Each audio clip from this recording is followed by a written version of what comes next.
Hoje à noite nós vamos falar sobre a essência da verdadeira fé. Por que da verdadeira fé? Porque fé, para algumas pessoas, é você acreditar no que você não vê. Então existem muitos tipos de fé. Eu não vou falar aqui hoje sobre os muitos tipos de fé. Eu quero falar sobre a fé bíblica, a fé verdadeira. Por isso eu convido você a abrir sua Bíblia em Hebreus, capítulo 11.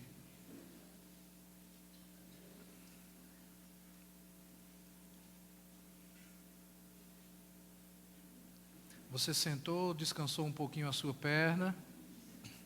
Então, à medida que achar o texto, por favor, fique de pé, em reverência à Sagrada Escritura. Hebreus, capítulo 11. Nós vamos ler todo o capítulo.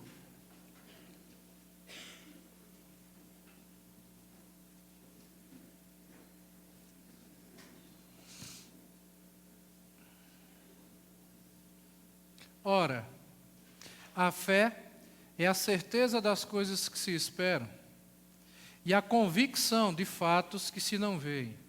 Pois, pela fé, os antigos obtiveram um bom testemunho. Pela fé, entendemos que o universo foi formado pela palavra de Deus, de maneira que o visível veio a existir das coisas que não aparecem. Pela fé, Abel ofereceu a Deus mais excelente sacrifício do que Caim, pelo qual obteve testemunho de ser justo, tendo a aprovação de Deus quanto às suas ofertas. Por meio dela, também mesmo depois de morto, ainda fala. Pela fé, Enoque foi trasladado para não ver a morte.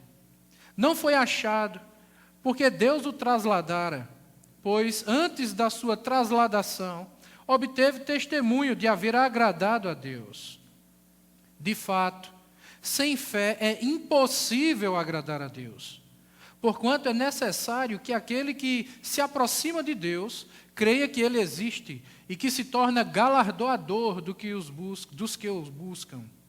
Pela fé, Noé, divinamente instruído acerca de acontecimentos que ainda não se viam e sendo temente a Deus, aparelhou uma arca para a salvação de sua casa, pela qual condenou o mundo e se tornou herdeiro da justiça que vem da fé. Pela fé, Abraão, quando chamado, obedeceu, a fim de ir para um lugar que devia receber por herança, e partiu sem saber aonde ia. Pela fé, peregrinou na terra da promessa como em terra alheia, habitando em tendas como Isaque e Jacó, herdeiros com ele da mesma promessa, porque aguardava a cidade que tem fundamentos, da qual Deus é o arquiteto e edificador. Pela fé também, a própria Sara recebeu poder para ser mãe, não obstante o avançado de sua idade, pois teve por fiel aquele que lhe havia feito a promessa. Por isso, também de aliás, já amortecido, saiu uma posteridade tão numerosa como as estrelas do céu e inumerável como a areia que está na praia do mar. Todos estes morreram na fé, sem ter obtido as promessas, vendo-as, porém, de longe, e saudando-as, e confessando que eram estrangeiros e peregrinos sobre a terra. Porque os que falam desse modo manifestam estar procurando uma pátria. E, se na verdade se lembrassem daquela de onde saíram, teriam oportunidade de voltar. Mas, agora, aspiram a uma pátria superior, isto é, celestial. Por isso, Deus não se envergonha deles, de ser chamado o seu Deus, porquanto lhes preparou uma cidade. Pela fé, Abraão, quando posto à prova, ofereceu Isaque. Estava mesmo para sacrificar o seu unigênito, aquele que acolheu alegremente as promessas, a quem se tinha dito, em Isaque será chamada a tua descendência. Porque considerou que Deus era poderoso até para ressuscitá-lo dentre os mortos, de onde também, figuradamente, o recobrou. Pela fé, igualmente Isaque abençoou a Jacó e a Esaú, acerca de coisas que ainda estavam para vir. Pela fé, Jacó, quando estava para morrer, abençoou cada um dos filhos de José e, apoiado sobre a extremidade do seu bordão, adorou. Pela fé, José, próximo do seu fim, fez menção do êxodo dos filhos de Israel, bem como deu ordens quanto aos seus próprios ossos. Pela fé, Moisés, apenas nascido, foi ocultado por seus pais durante 3 meses, porque viram que a criança era formosa. Também não ficaram amedrontados pelo decreto do rei. Pela fé, Moisés, quando já homem feito, recusou ser chamado filho da filha de Faraó, preferindo ser maltratado junto com o povo de Deus a usufruir prazeres transitórios do pecado. Porquanto considerou o opróbrio de Cristo por maiores riquezas do que os tesouros do Egito, porque contemplava o galardão. Pela fé, ele abandonou o Egito, não ficando amedrontado com a cólera do rei. Antes, permaneceu firme, como quem vê aquele que é invisível. Pela fé, celebrou a Páscoa e o derramamento do sangue, para que o exterminador não tocasse nos primogênitos dos israelitas. Pela fé, atravessaram o Mar Vermelho como por terra seca. Tentando-o, os egípcios foram tragados de todo. Pela fé, ruíram as muralhas de Jericó, depois de rodeadas por 7 dias. Pela fé, Raabe, a meretriz, não foi destruída com os desobedientes, porque acolheu com paz aos espias. E que mais direi? Certamente me faltará o tempo necessário para referir o que há a respeito de Gideão, de Baraque, de Sansão, de Jefté, de Davi, de Samuel e dos profetas, os quais, por meio da fé, subjugaram reinos, praticaram a justiça, obtiveram promessas, fecharam a boca de leões, extinguiram a violência do fogo, escaparam ao fio da espada, da fraqueza tiraram força, fizeram-se poderosos em guerra, puseram em fuga exércitos de estrangeiros. Mulheres receberam, pela ressurreição, os seus mortos. Alguns foram torturados, não aceitando seu resgate, para obterem superior ressurreição. Outros, por sua vez, passaram pela prova de escárnios e açoites, sim, até de algemas e prisões. Foram apedrejados, provados, cerrados pelo meio, mortos a fio de espada, andaram peregrinos, vestidos de peles de ovelhas e de cabras, necessitados, afligidos, maltratados. Homens dos quais o mundo não era digno, errantes pelos desertos, pelos montes, pelas covas, pelos antros da terra. Ora, todos estes que obtiveram um bom testemunho por sua fé, não obtiveram, contudo, a concretização da promessa. Por haver Deus promovido coisa superior a nosso respeito, para que eles, sem nós, não fossem aperfeiçoados. Pode sentar.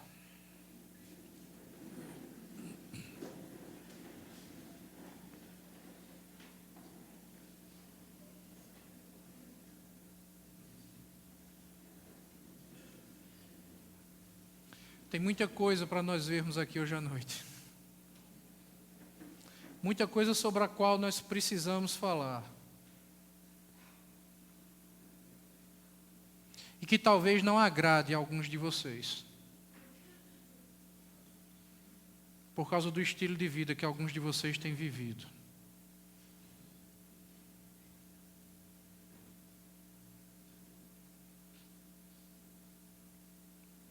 Esse texto de Hebreus é o texto clássico da Bíblia que se fala sobre a fé.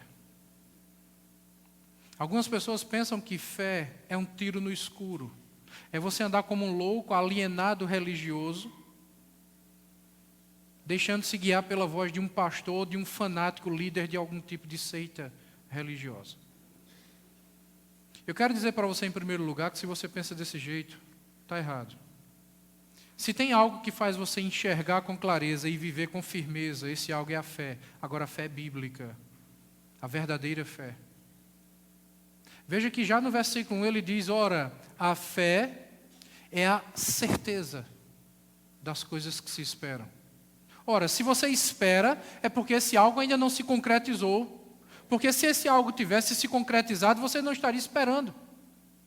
Então a fé é quando você tem a certeza de algo futuro, mesmo que você não veja isso, mas você está convicto disso. Agora, como é que você pode estar convicto de algo futuro, se esse algo futuro não depende de você? É preciso que a sua fé seja direcionada por alguém e depositada em alguém. E é necessário que esse alguém seja forte, firme e fiel o suficiente para fazer com que a sua fé valha a pena. E é por isso que esses homens morreram e viveram por essa fé. Porque eles depositaram essa fé em alguém que vale a pena. Em Deus. Em Jesus Cristo. E é isso que o texto diz. A fé é a certeza das coisas que se esperam. E a convicção de fatos que não se veem. Fé é uma coisa que você não toca, não é palpável. Fé é uma coisa que você não enxerga. Mas é uma certeza que você tem, que não existe ninguém na face da terra que arranque isso do seu coração. Às vezes, se a sua fé for verdadeira e bíblica, às vezes você não consegue nem sequer expressar com clareza a sua fé, explicar com clareza a sua fé. Mas ela está lá, firme e forte. E se vale a pena ter esse tipo de fé, se vale a pena viver com essa fé, vale a pena morrer e sofrer por essa fé.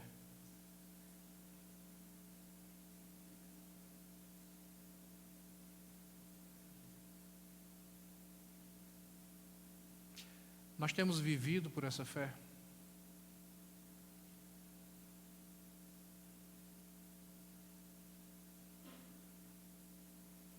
O versículo 3 diz assim: pela fé, entendemos que o universo foi formado pela palavra de Deus. Daquilo que não existia, Deus fez todas as coisas. Pelo poder da sua palavra, Deus disse, haja luz e houve luz. E o Espírito de Deus pairava por sobre a face das águas.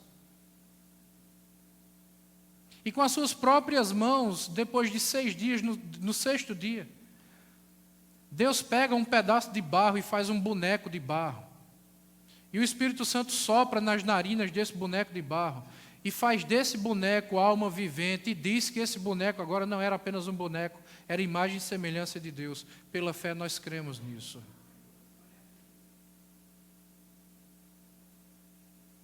Meu nome não é Adão. Meu nome é Robson. Mas eu sei que foi exatamente assim que aconteceu.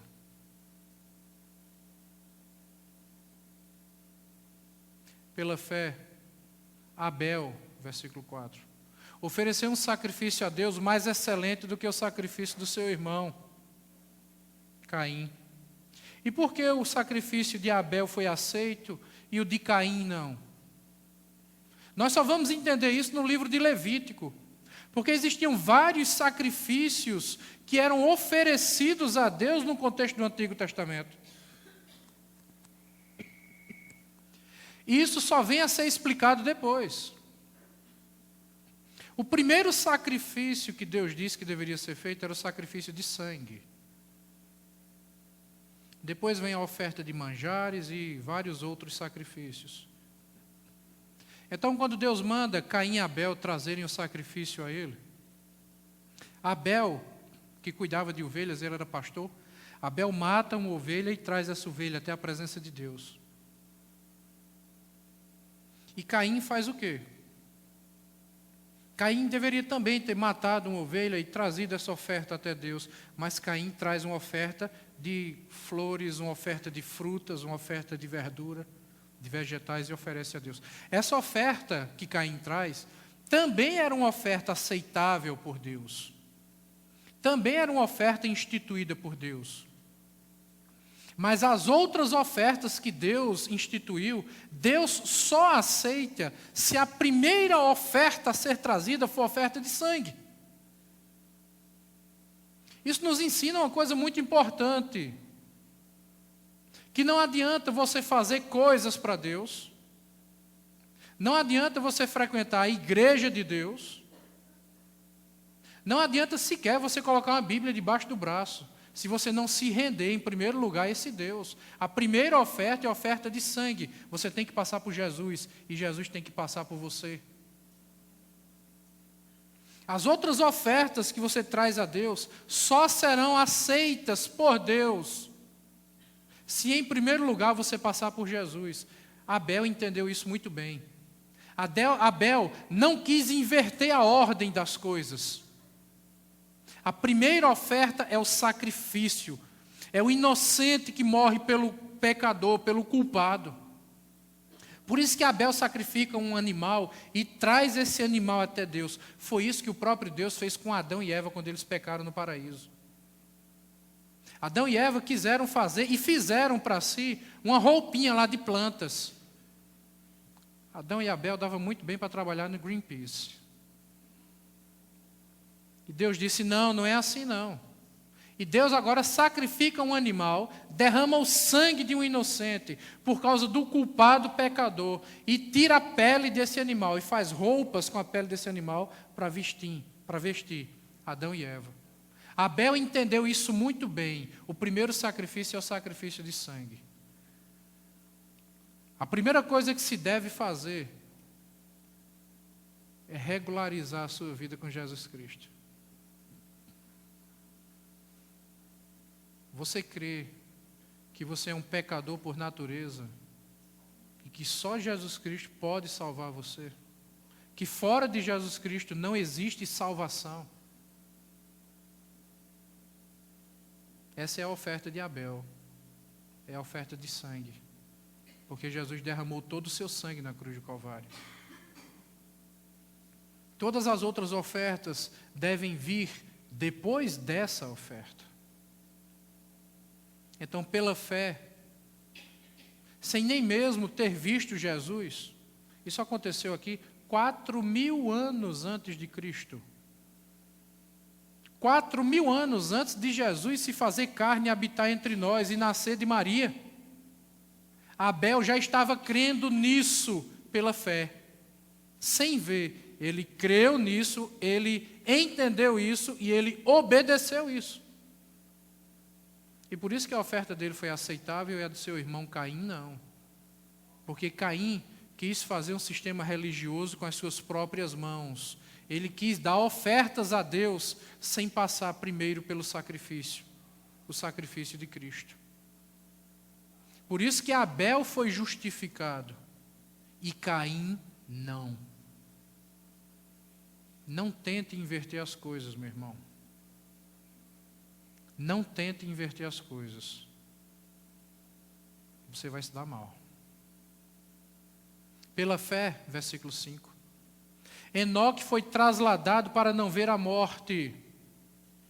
Não foi achado porque Deus o trasladara. Pois antes da sua trasladação obteve testemunha de haver agradado a Deus. Enoque. Gênesis 5, 24 diz, e Enoque já não era, porque o Deus o tomou para si. Como se diz num bom português nordestino, ele foi arrebatado com tripa e tudo. E está lá no céu, com suas tripas glorificadas, até hoje. Porque ele decidiu andar com Deus. Então nós vemos em primeiro lugar alguém que faz a oferta de sangue, alguém que passa por Jesus. Em segundo lugar, agora, alguém que anda com Jesus. E como alguém que passa por Jesus e anda com Jesus, Deus se agrada dele e Deus agora o toma para si. Isso simboliza a nossa vida que é tomada por Deus e para Deus. Isso simboliza aqui o arrebatamento da igreja. As coisas futuras que hão de acontecer, que nós precisamos crer e viver por essa fé também. Nós cantamos isso agora há pouco. Por isso é dito no versículo 6, de fato, sem fé é impossível agradar a Deus, porquanto é necessário que aquele que se aproxima de Deus creia nele e que ele é galardoador dos que o buscam. Sem fé é impossível agradar a Deus. Agora, o que é fé? Mais uma vez, volta para Hebreus capítulo 11, versículo 1. Fé é você acreditar no que você não vê e você ter certeza, convicção de que isto é um fato. Eu não precisei ver Jesus Cristo morrer na cruz há 2000 anos atrás. Isso para mim é um fato. Eu não precisei ver a tumba vazia. Eu não precisei ver Jesus ressurreto dentre os mortos. Isso para mim é um fato. E digo mais a você. Romanos capítulo 10, versículos 9 e 10. Se com teu coração creres que Deus o ressuscitou dentre os mortos, serás salvo. Se você não crê que Jesus ressuscitou fisicamente dentre os mortos, você não é salvo. Você entendeu o que eu acabei de falar? Romanos capítulo 10, versículos 9 e 10. Se com teu coração creres que Deus o ressuscitou dentre os mortos, serás salvo. O inverso também é verdade. Se com teu coração você não crê que Jesus ressuscitou dentre os mortos, você não será salvo.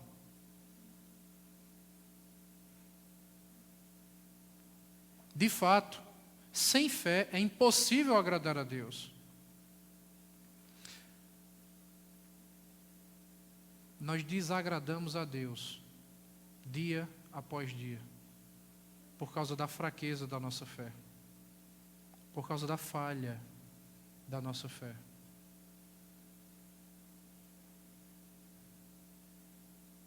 E agora, a partir do versículo 7, o autor aos Hebreus começa a citar alguns casos bíblicos. Eu quero que você entenda que o livro de Hebreus ele foi escrito diferente do livro de Romanos. O livro aos Hebreus foi escrito, como o próprio nome diz, aos Hebreus, aqueles da nação de Israel. E ele cita várias passagens muito conhecidas de todo o Antigo Testamento. Aquele povo estava habituado com esse tipo de linguagem. E Hebreus é escrito aqui num estilo de pregação. Hebreus não é uma carta simplesmente para ser lida, é uma carta para ser pregada. O texto de Hebreus é uma pregação. Então agora ele entra, de fato, após fazer essa introdução do capítulo 1, do versículo 1 até o versículo 6, que é a introdução da pregação, ele agora entra no corpo da pregação propriamente dito. Ele deu já um embasamento agora, o alicerce, o que é fé. Em que a nossa fé está fundamentada? Fé é isso.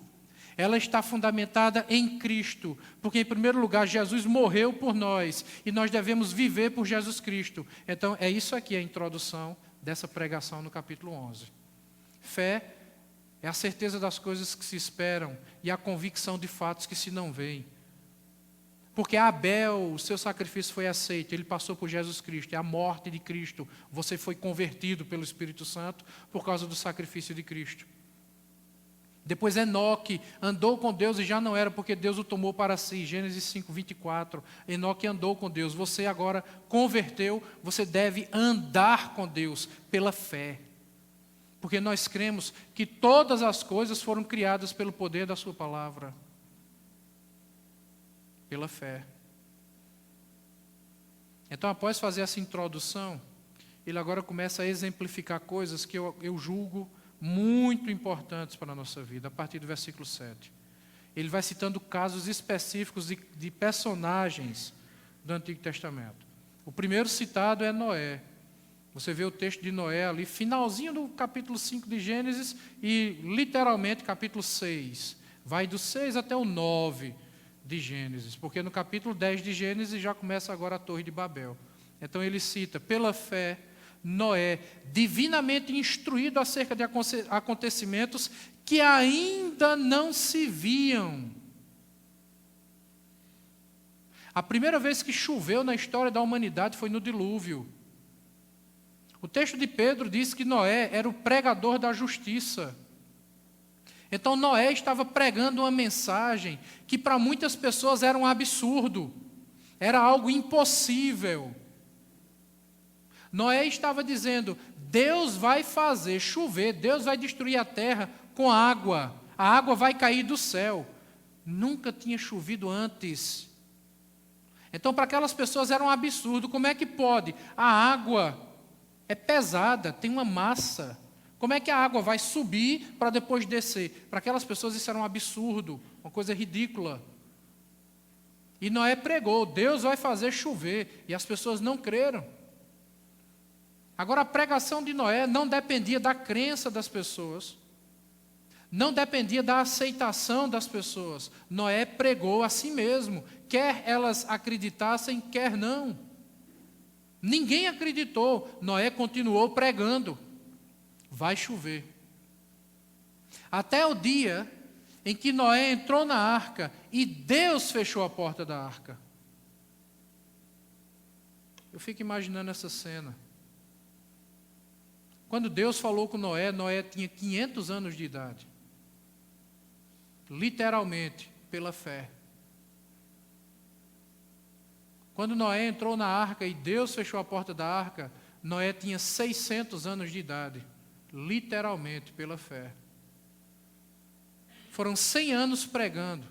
Dizem que Noé foi o pior pregador da história da humanidade. Pregou 100 anos e ninguém se converteu. Tinha que ser um pregador muito ruim.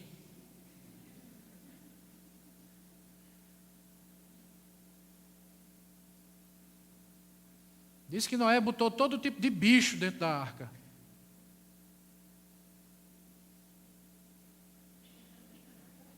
Já sabe o restante da piada, né? Eu não vou falar das sogras, não.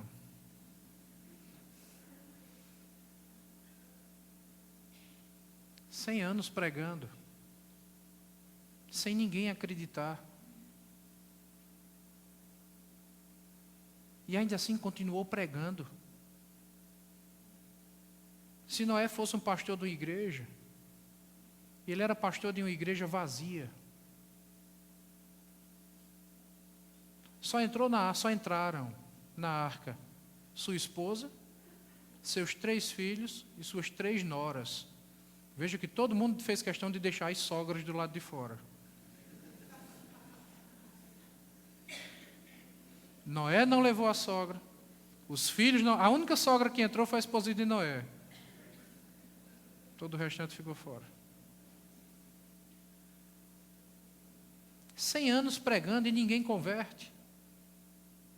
Imagine você ser chamado por Deus para fazer uma obra. E você dedica, essa é a obra da sua vida, é a razão do seu viver. Você largou tudo por isso. Você vive exclusivamente para aquilo. E você prega. E não vê os frutos da sua pregação. Não vê os resultados da sua pregação. Ninguém converte. Só está ali com você sua esposa, seus 3 filhos e suas 3 noras. E ainda assim ele continua pregando. E ainda assim ele continua construindo a arca. E ainda assim ele continua sendo fiel. Agora, para piorar a situação, não apenas as pessoas não criam na pregação dele. Não apenas as pessoas não aceitavam a pregação dele. Porque alguém pode não crer, alguém pode não aceitar e respeitar e ficar calado e sair de perto. Mas não apenas isso. As pessoas, além de não crer e de não aceitar, as pessoas ainda zombavam dele. Eu imagino Noé construindo aquela arca, coisa que nunca foi vista na face da terra. E as pessoas se perguntando, esse homem deve estar ficando louco.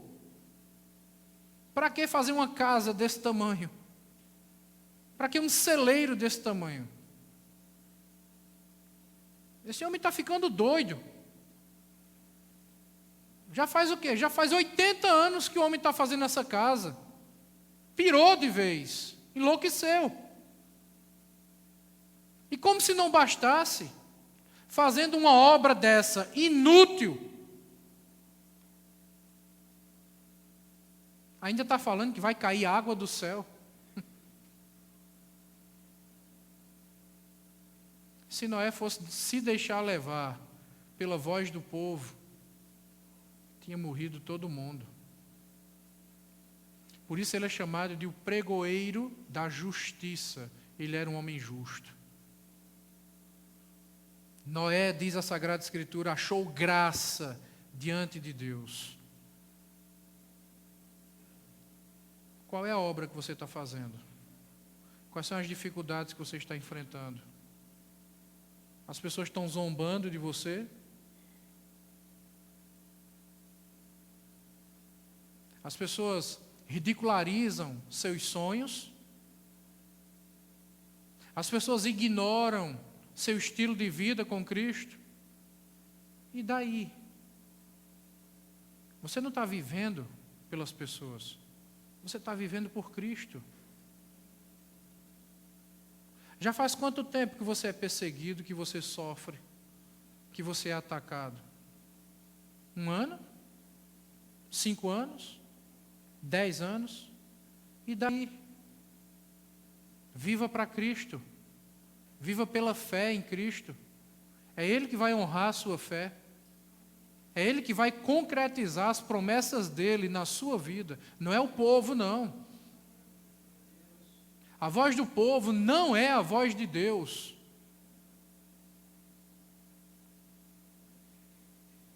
Pela fé, versículo 8. Abraão, quando chamado, obedeceu, a fim de ir para um lugar que devia receber por herança. Abraão morava numa cidade chamada Ur dos Caldeus. Diferentemente do que muita gente pensa, Ur dos Caldeus não era uma cidadezinha do interior, uma cidadezinha simples. Os arqueólogos descobriram que as casas, na época de Abraão, em Ur dos Caldeus, essas casas tinham o primeiro andar. Algumas dessas casas tinham banheiro dentro de casa. As ruas eram calçadas, havia saneamento básico, já naquela época. Era uma cidade rica, produtiva, desenvolvida. Uma cidade bonita. Abraão vivia no que se chama hoje de uma metrópole. Um homem de negócios bem-sucedido, rico, próspero. A família de Abraão era toda rica, próspera. Ninguém professava a religião dos hebreus. Não existiam os hebreus. Não existiam os judeus. Não existiam os profetas do Antigo Testamento para pregar. Essa era uma religião desconhecida. Aí agora Deus vem falar com Abraão e diz assim, Gênesis capítulo 12. Sai da tua casa, da tua parentela, da casa do teu pai. E vai para a terra que eu vou te mostrar. Eu não estou nem mostrando agora, eu só vou mostrar depois. Vai. E Abraão abre mão de tudo. Abraão larga tudo. Por causa de uma promessa de um Deus que era desconhecido, que não tinham profetas, não tinham textos bíblicos escritos, largando toda uma estrutura de vida fundamentada e alicerçada, para obedecer uma voz que ele ouviu, dizendo para ele ir para um lugar que ele nem sabia onde era. Ele nem sequer foi no lugar conhecer, para ver se o lugar era bom e se valia a pena ir. Sai da tua terra, da tua parentela, da casa dos teus pais e vai para a terra que eu te mostrarei. De ti farei uma grande nação. Em ti serão abençoadas todas as famílias da terra. Abençoarei quem te abençoar e amaldiçoarei quem te amaldiçoar. Essa foi a promessa abraâmica. E Abraão larga tudo e vai pela fé.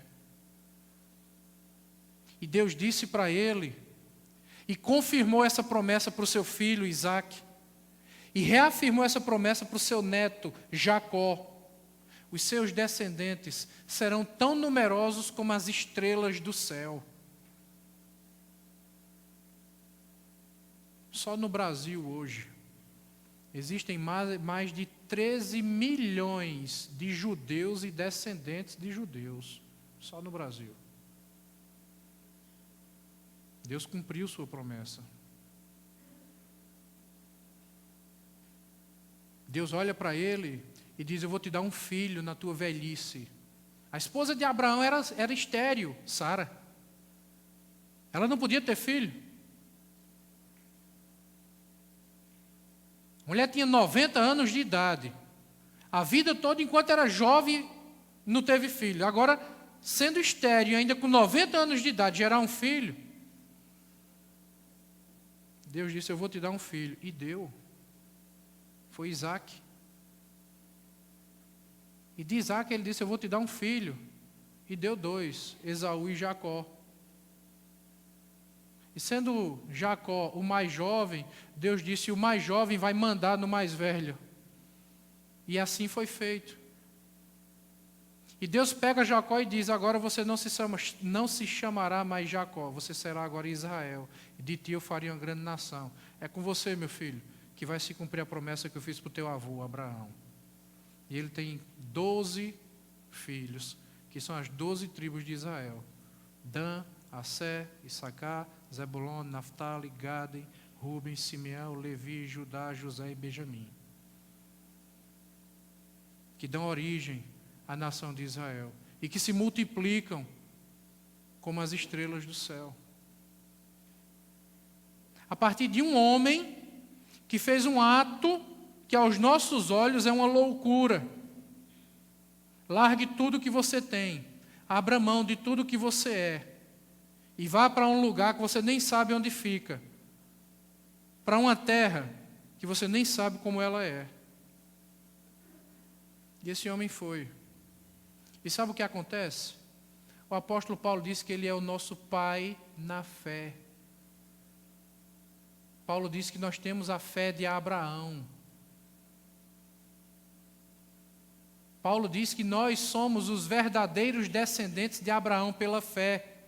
Porque a fé de Abraão foi uma fé depositada em Jesus Cristo. E nós somos o povo que crê em Jesus Cristo. Logo, nós temos a fé de Abraão. Somos os verdadeiros filhos de Abraão. Os verdadeiros filhos de Abraão não é o Israel físico que está lá no Oriente Médio. O verdadeiro Israel de Deus é o Israel espiritual. Nós, a igreja de Cristo, o corpo de Jesus Cristo. Nós temos a fé de Abraão.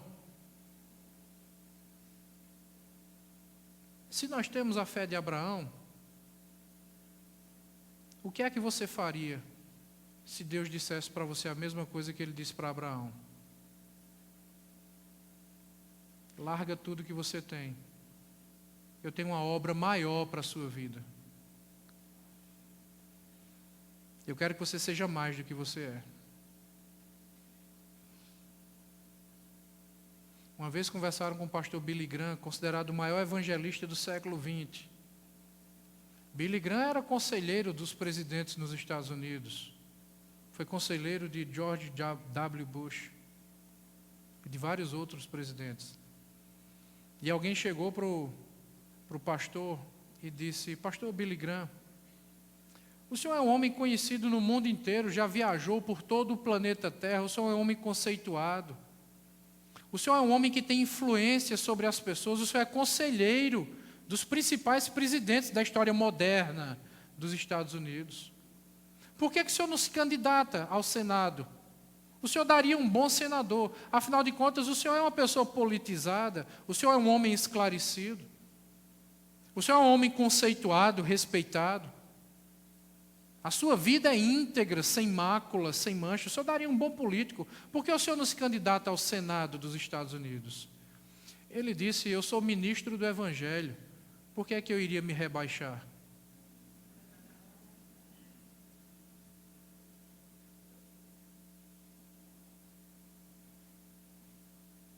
Isso é a visão de um homem que entende o que é ser um servo de Deus.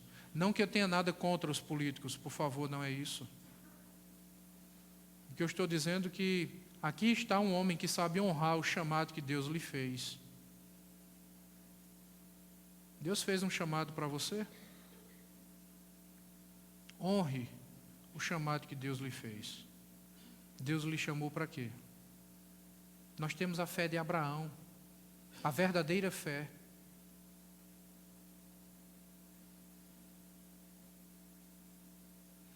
Por isso, versículo 16, esses homens, eles viveram. Veja, o versículo 14 ao 16, por favor.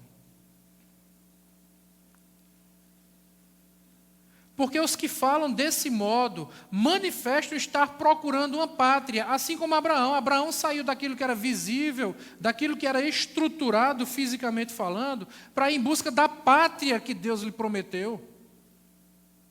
Então esses homens que nós citamos agora há pouco, Noé, Abel, Enoque, Abraão, esses homens saíram com base na promessa de Deus, buscando a verdadeira pátria. Por isso, Deus não se envergonha deles, de ser chamado seu Deus. Deus ficou conhecido no Antigo Testamento como Deus de Abraão, de Isaque e de Jacó. Deus não tem vergonha de dizer: eu sou o Deus de Abraão, eu sou o Deus de Isaque, eu sou o Deus de Jacó. Deus não tem vergonha de ser chamado Deus desses homens.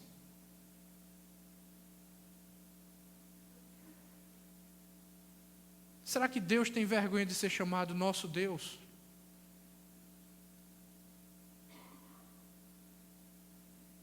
Pelo nosso estilo de vida, pelo que nós temos feito,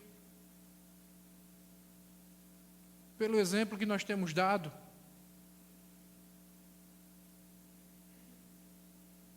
Será que nós não temos envergonhado a Deus? Será que quando se diz o Deus de Robson, será que se envergonha a Deus?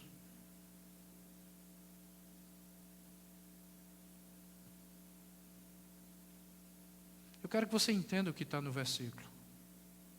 Por isso, Deus não se envergonha deles, de ser chamado seu Deus, porquanto lhes preparou uma cidade. Meu irmão, Jesus Cristo disse a mesma coisa para a gente: vou preparar-vos lugar, para que onde eu estou estejais vós também.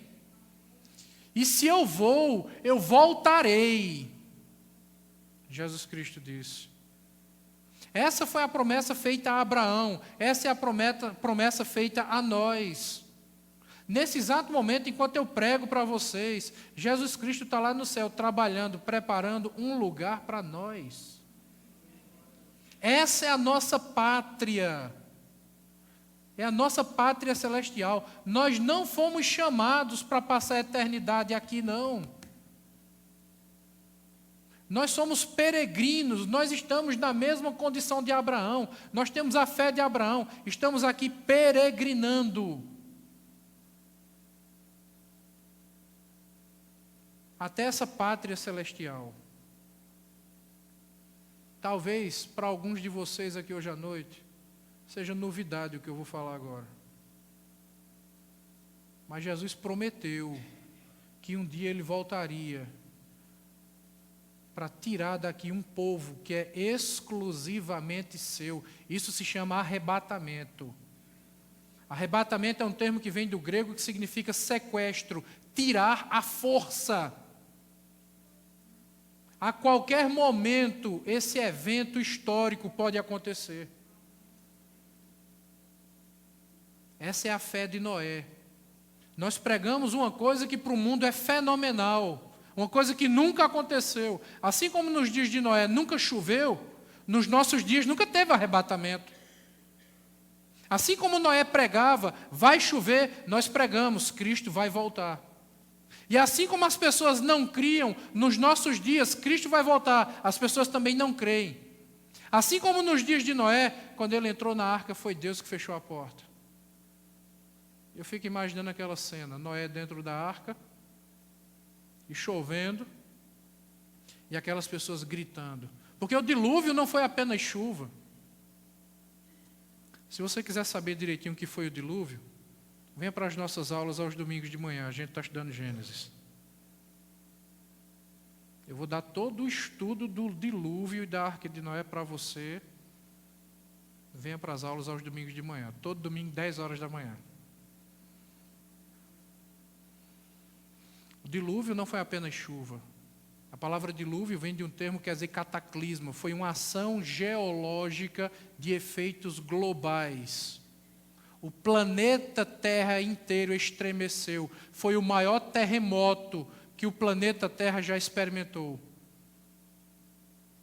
Então imagine agora Noé dentro da arca, o mundo todo tremendo, a terra se abrindo, as águas que estão no subsolo, os lençóis freáticos, subindo, e de repente você olha a terra tremendo, no horizonte vem aquele rachão, a terra se abrindo em sua direção, a água subindo, chovendo torrencialmente, os pássaros voando, os animais gritando, aquele tumulto, aquela agitação, Noé dentro da arca, as montanhas caindo, as pedras rolando, e as pessoas correndo agora em direção à arca. Abre, Noé, agora eu acredito. Abre, Noé, abre, agora eu acredito. Agora é tarde, porque foi Deus que fechou a porta. E a porta que Deus fecha, ninguém abre.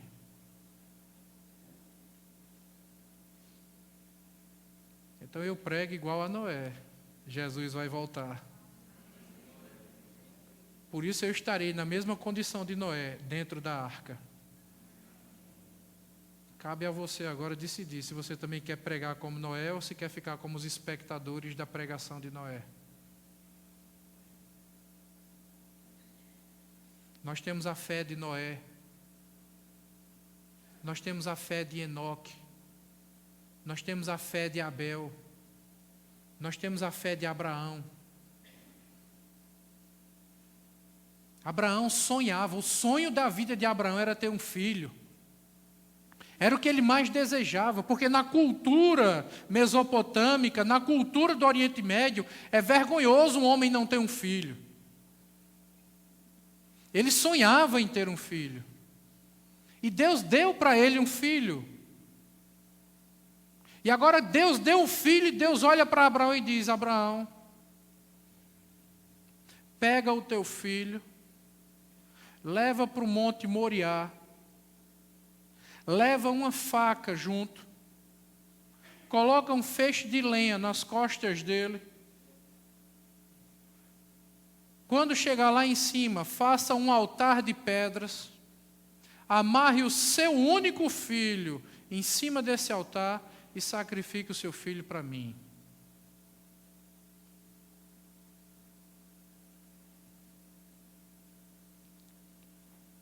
Eu fico imaginando a dor no coração de um pai ter que ouvir isso de Deus.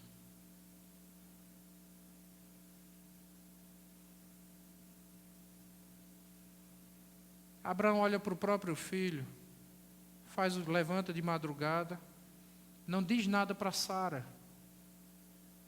A esposa fica lá na cama dormindo.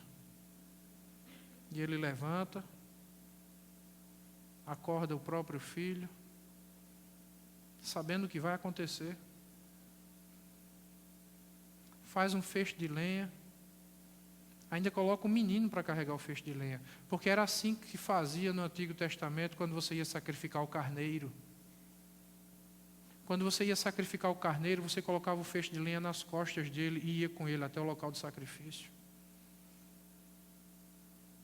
E Isaac conhecia todo o sistema religioso daquela época. E Isaac sai com o pai dele, sabendo que vai para o local do sacrifício. E ele olha para o pai e diz: pai, cadê o carneiro?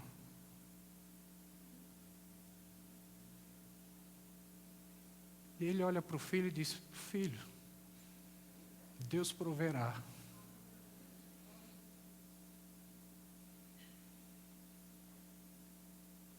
E ele vê o pai amolando a faca.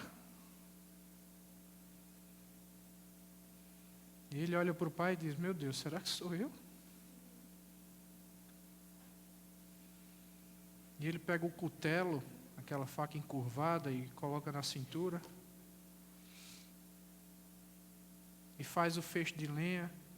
E o menino fica olhando na volta assim: cadê o carneiro? E ele agora pega o feixe de lenha e diz: filho, carrega o feixe de lenha.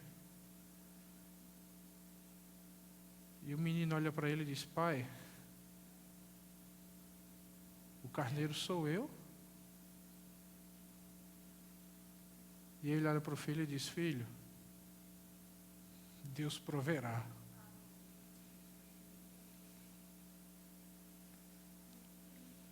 E ele sobe a montanha. E eu imagino que subida difícil deve ter sido aquela. Sabendo que você vai matar seu próprio filho.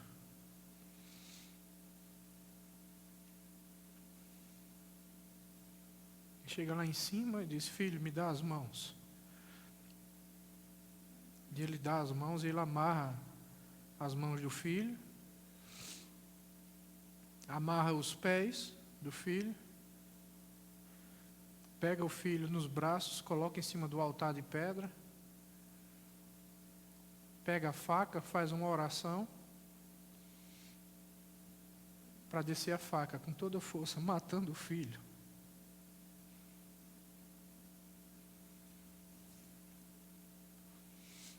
Na hora H vem um anjo e grita bem alto: não faça nenhum mal para o menino. Porque agora eu sei que você teme a Deus.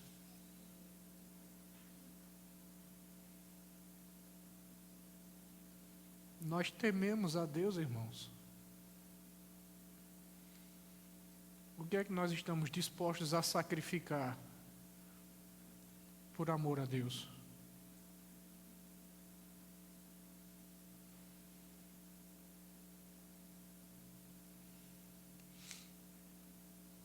E quando Abraão olha de lado assim, está o carneiro lá.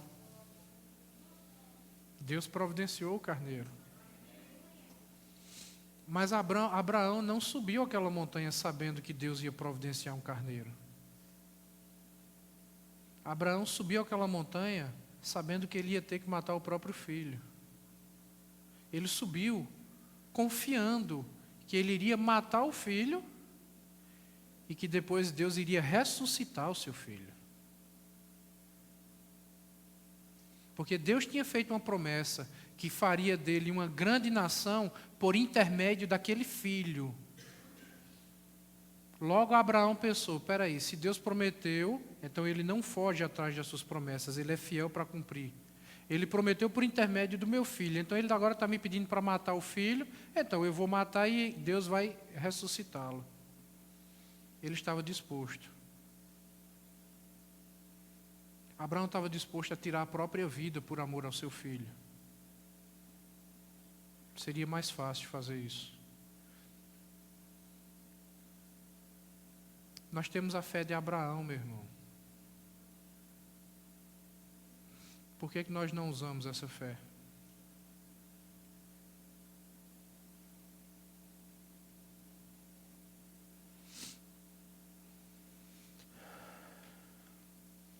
Versículo 31.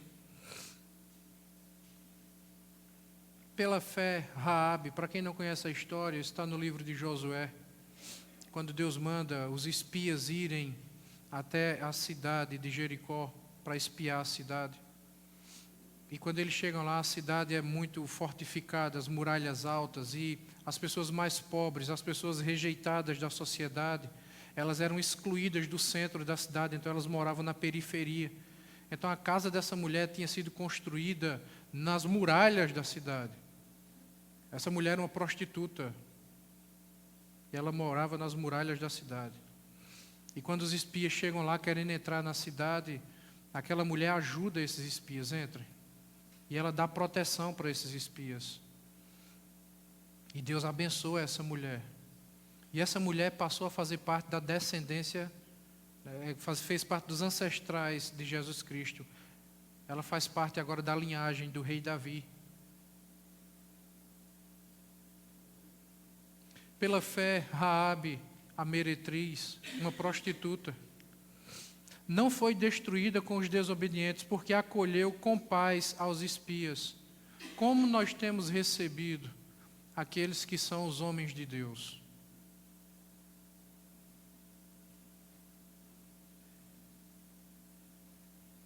Versículo 32. E que mais direi? Certamente me faltará o tempo necessário. Para mim também falta. O tempo necessário para referir o que há a respeito de Gideão, Baraque. Gideão, você lembra dos 300 valentes de Gideão. Baraque, você lembra da batalha dele com Sísera. Sansão, dos feitos dele contra os filisteus. Jefté, na sua luta contra os amonitas. Davi, o rei mais famoso de Israel. Samuel, o principal de todos os profetas do Antigo Testamento. O homem que construiu a casa de profetas. E dos profetas, os quais, por meio da fé, subjugaram reinos, praticaram a justiça, obtiveram promessas, fecharam a boca de leões, extinguiram a violência do fogo, escaparam ao fio da espada.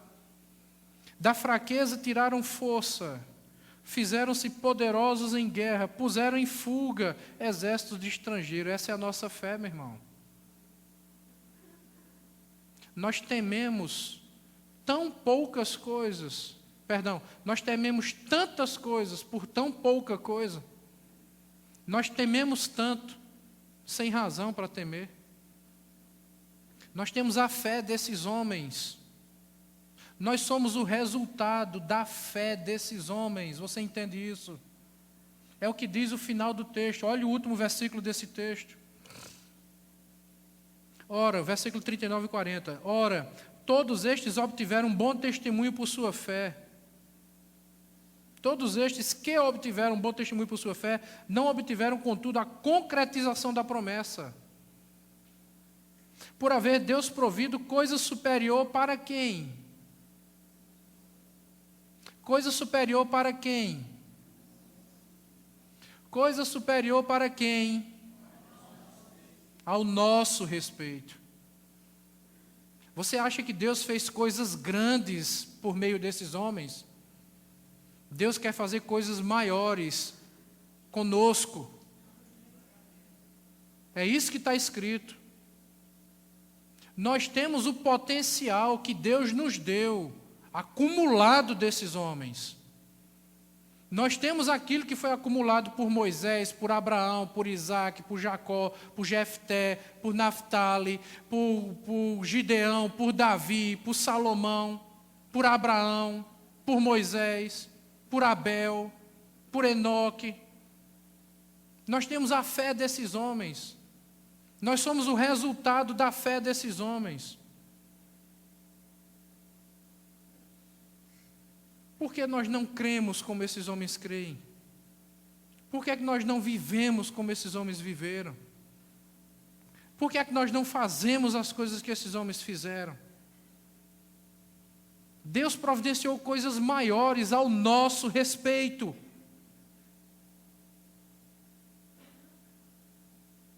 O que é que está faltando?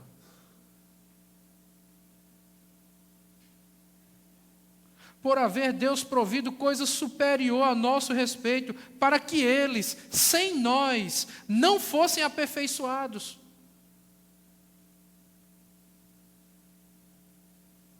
Esses homens viveram o que viveram por causa de Cristo, por causa de Deus. E se eles estivessem entre nós hoje, e nos vissem com o nosso estilo de vida, o que é que esses homens pensariam? O que é que eles diriam a nosso respeito?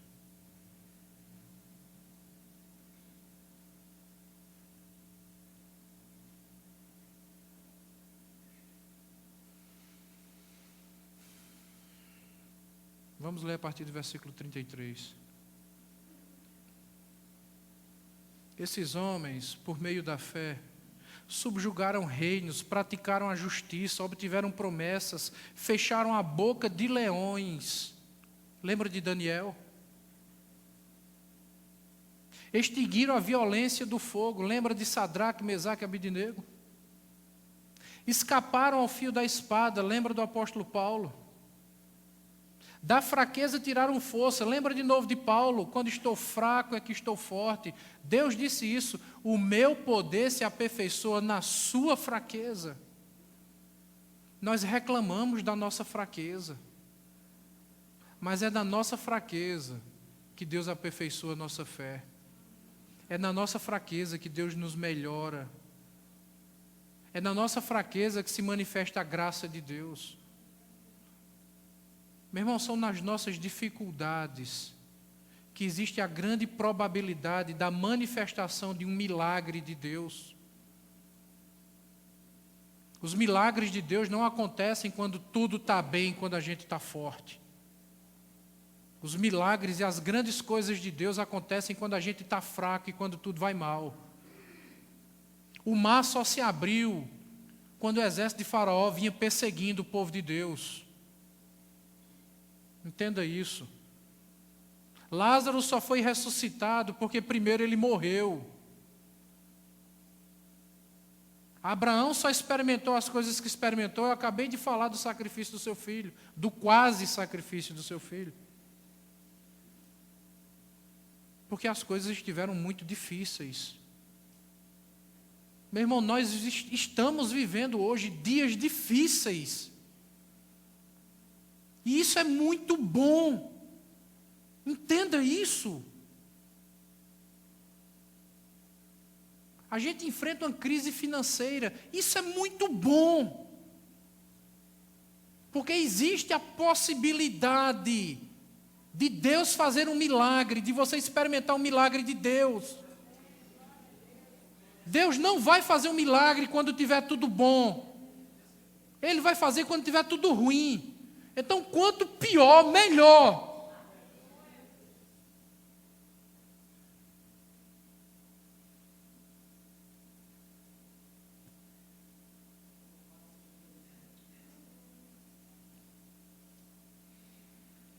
Versículo 34. Eles extinguiram a violência do fogo, escaparam ao fio da espada, da fraqueza tiraram força. Fizeram-se poderosos em guerra. Eu fico imaginando Abraão, quando recebeu a notícia que seu sobrinho Ló havia sido sequestrado.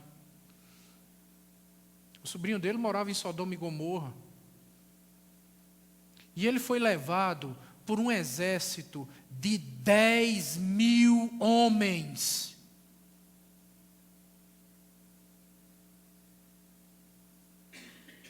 E Abraão disse: eu vou resgatar meu sobrinho, quem vai comigo? 318 homens foram com Abraão. São chamados os 318 valentes. Isso é um suicídio.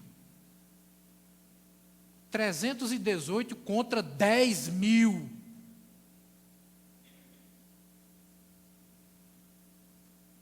E ele foi e venceu a guerra. E o que esse exército inimigo tinha roubado do rei de Sodoma e Gomorra, Abraão trouxe tudo de volta. Todas as riquezas que tinham sido roubadas. Ele trouxe o seu sobrinho e todas as riquezas e devolveu para o rei de Sodoma. Está aqui, isso aqui é seu. E o rei de Sodoma disse: muito obrigado, eu agora quero lhe ajudar. Já que você fez o bem para mim, eu quero lhe dar uma parte dessa riqueza para lhe ajudar. Abraão disse: eu não quero um centavo. Para que depois você não venha dizer que foi você que me fez ficar rico. Eu não vou andar de rabo preso. Se eu tiver de ter alguma coisa, que seja o meu Deus que me dê.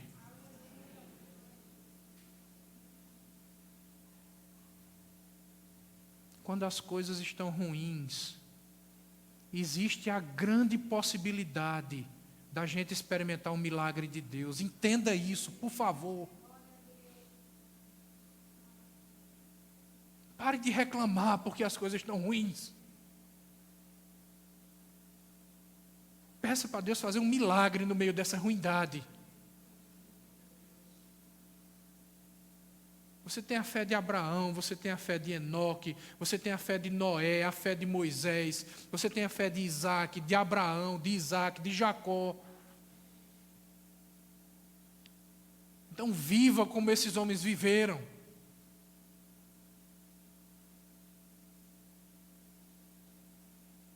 Quando nós chegamos nesse prédio, esse prédio aqui era uma sucata. Piso de paralelepípedo, a metade do telhado no chão. Teve gente que olhou para mim e disse: esse pastor é louco. É um doido. Eu escutei isso. Eu olhei para esse prédio e disse: é mais fácil reformar esse prédio do que Noé fazer a arca. Para mim é mais fácil do que foi para Noé. O trabalho é menor e a gente gasta menos tempo. Estamos aqui hoje.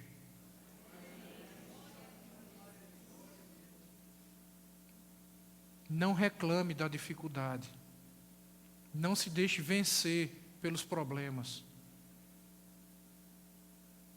Segura na mão de Deus e vá. Não é assim que a gente canta, né? Então viva do jeito que você canta. Não é assim que a gente canta? Tem a letra dessa música aí, minha irmã? Eu só sei cantar se tiver a letra escrita.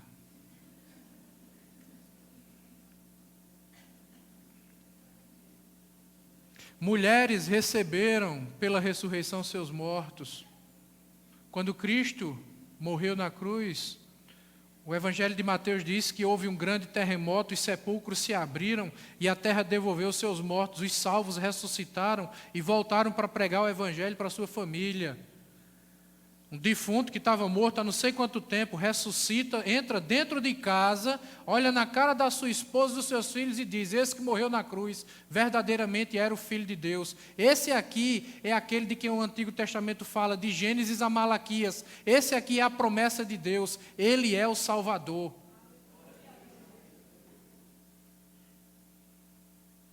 Nós vamos ressuscitar também. Esses nossos irmãos, versículo 35, foram torturados, não aceitando o seu resgate. Eu lembro de um pré-reformador protestante, John Huss, da Boêmia. O nome Huss, na língua dele, significa o ganso. A voz dele era muito aguda e alta, meio fanhosa. Ele falava bem assim. Então chamavam ele de ganso, porque ele era desse jeito. E amarraram John Huss, porque era um pregador fiel do Evangelho de Jesus Cristo, numa estaca. E tocaram fogo numa fogueira nos seus pés para ele morrer queimado. Eu não entendo isso. Esse homem não gritou de dor. Esse homem estava sendo queimado enquanto ele cantava. Morreu cantando, sendo queimado, por causa da sua fé. Um homem que está sendo queimado, vivo, cantando. E a gente sentado num ambiente confortável, com ar-condicionado, e abre a boca para reclamar.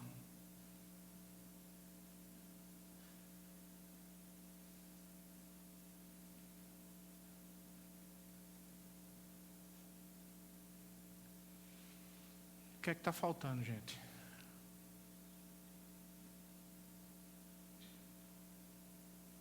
Não tem não, né? Não tem nada não. Eu aprendo para cantar depois sem a letra. Alguns foram torturados, não aceitando seu resgate, para obterem maior ressurreição. Entenda isso, por favor, entenda isso. Um homem amarrado numa estaca, a fogueira já acesa, e o torturador olha para ele e diz: negue Jesus. Se você negar Jesus, eu apago a fogueira, você desce, você está perdoado, você não vai morrer. Negue Jesus, negue tudo que você pregou, negue tudo que você crê, e eu apago a fogueira. E esse homem amarrado na estaca olha para o homem, a fogueira já acesa. E ele diz: eu quero morrer, porque só assim eu vou poder ressuscitar.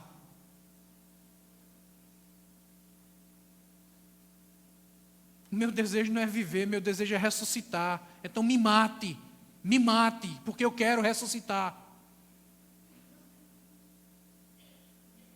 Isso é convicção, isso é certeza.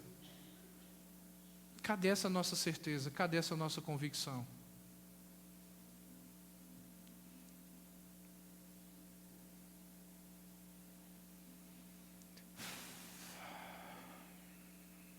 Da fraqueza tiraram força.